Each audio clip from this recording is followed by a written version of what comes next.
তার জন্য চেয়ারম্যান মানুষ যাবে যাবে না। তাহলে কি করতে হবে? একজন করতে হবে।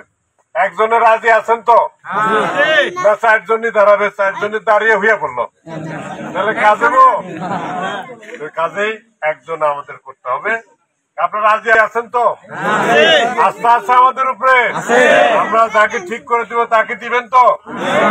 ইনশাআল্লাহ দিবেন। আমি জানি আস্থা আছে সাতক্ষীরা লোকের প্রতি, সাতক্ষীরা ইউনিয়নের প্রতি। আমরা আশা করি সঠিক সিদ্ধান্ত নেওয়া যাবে। আমরা রাজনীতি আপনারা জানেন অনেক কঠিন, অনেক বোঝানো অনেক কঠিন হয়ে যায়, আমরা বোঝাইতে পারি না।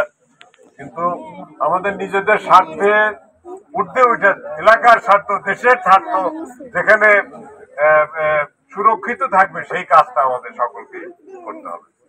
সকলকে ধন্যবাদ জানিয়ে আমার কথা শেষ করছি। জয় বাংলা, জয় বঙ্গবন্ধু। আসসালামু আলাইকুম।